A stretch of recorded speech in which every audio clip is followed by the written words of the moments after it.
Pulmonary. Ini adalah paru-paru. So, jantung, paru-paru. Aha. R adalah resuscitation. Ingatlah satu kataan orang putih ya. Okey. CI. Okey, tak apalah, tak apa. Resuscitation maksudnya baik pulih lah. Alright, you resus maksud you make it better or you give back the jadi normal fungsi dia. So cardiopulmonary resuscitation.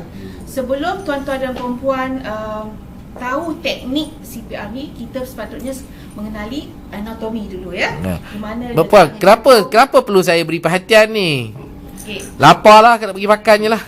Okey, CPR ni adalah sangat penting dalam hidup kita. Sebab dalam hidup kita tak tahu bila kita akan bertemu seorang yang memerlukan CPR. Contohnya mungkin macam dalam kita tiba-tiba ada orang collapse atau pingsan, Ataupun dekat rumah kita, dekat jiran kita, atau kita pergi berjalan tapi kita berjumpa orang yang rebah ya.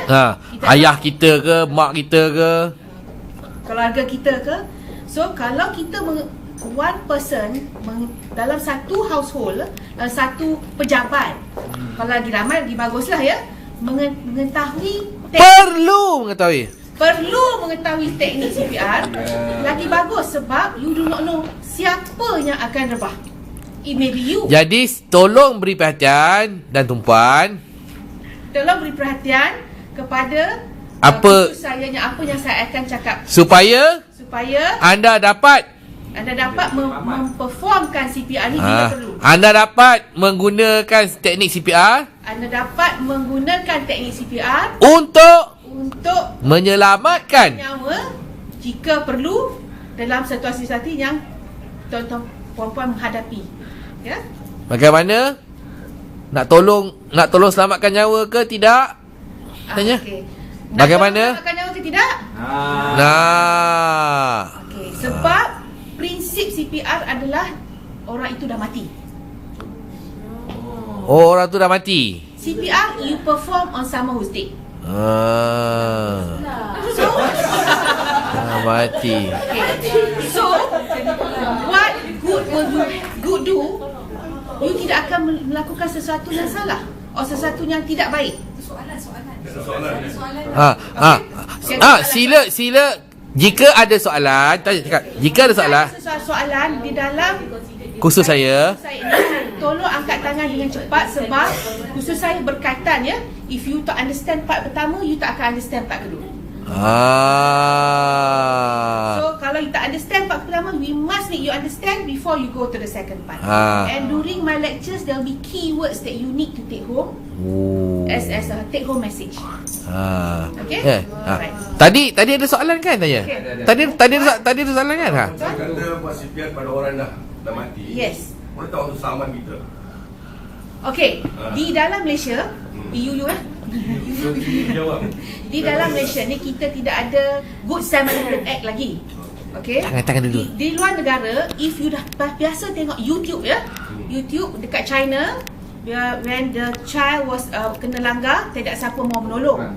Sebab dia kalau dia bawa ke hospital, apa-apa terjadi pada child tu, dia boleh kena saman. Di dalam proses daripada transport from that place to the hospital, that is called the Good Samaritan Act. But we don't. Tetapi di Malaysia tidak ada Good Samaritan Act. Kan? Kita tak ada kan? We don't have the Good Samaritan Act. Jadi tolong je lah. Jadi tolong aja lah. So jadi you tolong aja, it doesn't do any harm. Because you already doing it on a dead person. Kalau dah mati tetap mati. So if you kalau dah mati hidup balik, itu bagus. Alhamdulillah. So if the thing that when you perform a CPR, you not only do anything, you just do good. If not, you get the chances of the person reviving is about 20%, 15 to 20%. So kalau you buat within the stipulated hours. Dalam tak apa lah. Alright. Because ini semua pegawai kan, so kita crowd based kan. So pegawai boleh cakap campur-campur ya. Boleh. So you don't do any harm. Right? Betul tak? Okay. Because we perform CPR on dead person, The person is already dead. you must first know how to identify a dead person. Yes. Cakap lah. Lepas tu Cakap, Bif. saya akan beritahu macam mana how do you identify A dead person. Right? Kena cakap penuh. Because you will perform CPR on a dead person, you must know how to identify the dead person. Right? Nah, tanyalah, tahu tak? Tahu tak? Tak tahu. Right. Tak tahu yang mati tu macam mana? There's no pulse, no Pertama. Pertama tiada. Okey. Tiada pernafasan dan tiada nadi. Okey. Baru buat. Cakaplah yang pernafasan tu nak test apa? Yang nadi tu nak check macam mana? Cakap. So I need to right. Nafas dengan nadi tak payah. Fikir right, the train right? Nak Alright, okay. Orang yang mati tu macam mana? Let me make it. Alright. Selalunya kekangan yang I find untuk perform CPR adalah orang takut. You are scared to perform CPR. One thing, sebab you takut, you buat betul ke tidak? Nombor dua, ya, kena pegang bukan muhrim. Okey, itu TMJ. Okey, jangan risau. Kalau orang tu dah mati memang tak muhrim, tak ada muhrim ke tak muhrim kan? Oh iya ke? Kan? Tak tahu. Kalau Mayat dah tak ada. Tak tahu. tapi dia Masih ke? jaga aurat dia. Aurat kita jaga, tapi adakah kita Macam mana nak? Macam saya boleh ke saya pam wanita yang dah mati? boleh? Boleh? Sebab darurat. Kata cik. Kata siapa? Ustaz saya kata. Kata ustaz. Macam mana ni? Saya tak faham ni. Boleh? Boleh. Okay. Because it is like you say, it's darurat. It's a matter of life and death. Takut orang saman ke apa ke, suami dia saman ke. Okay. Before I tell you all how to identify a dead body, I will ask you all, kan? You all takut kan? Takut lah. Dia benda tu frothy from the mouth, kan? Oh ya, kena cium. Orang tu IV liner atau maksudnya drug addict. You know the person is a drug addict in your family, katakan. Or dia ada hepatitis B. Kena AIDS ke? Actually, because the usual CPR will teach you to do mouth to mouth. Betul. That part yang you all selalunya akan takut.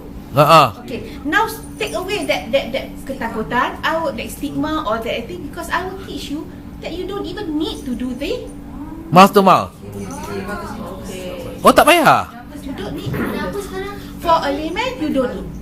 For first responder, tak perlu. So kita belajar siapa pun first responder. So because I don't have the slides. Okay? Tak apalah, tak payah ulang-ulang kata tak ada slide. Tak ada slide lah. Tak payah ulang. Yalah, tak payahlah ulang-ulang kata dah tak ada slide tu, hentam je lah. Hentam je. Alright. First thing, if you are dengan orang tu, the first thing kalau kita tahu orang tu berada di hadapan kita. Alright? Tiba orang tu rebah, ya. So first thing you tengok, kalau orang yang sakit jantung, dia ada agonal gasp. Dia panggil, dia akan tarik kan, dia akan pegang dekat dada dia, dia jatuh. Agonal gasp is also considered as impending death lah kan. Lepas tu, tapi belum mati. You have to check juga. Okay. So the first thing is bila dah rebah, one thing you have to check. You kena what? First is the trait is actually Dr. Cat. I have to tell you the Dr. Cat first. Dr. Cat? Dr. Cat. Apa ni? Tak apa. I don't go to CPR straight. I go to theory first, okay? Right. Yalah, apa ni? Alright. Dr. Cat. First, you tengok orang rebah. But you must make sure that there is no danger to you to help the person. Because you are alive. That person is dead or nearly dead. So the chances of that person, katalah kalau dia 50% dead or dia still alive, but you are alive. So for you to help someone, you have to be alive. So you must look at the danger around you first. That means katalah you nampak elektrik kan macam tadi pelepuk. Cik Norman atau sorry, Optimus Prime or Captain Pook terkena. You cannot just go directly to him. What you must do is look at the danger. What do you do first? Switch off the main. So katalah ataupun bangunan runtuh, na'udzubillah ya, kita semua dalam UPM, right? So this UPM is an old building, right? Katalah runtuh, you cannot rush in to help person, kan? You must look whether ada danger around you for you to help.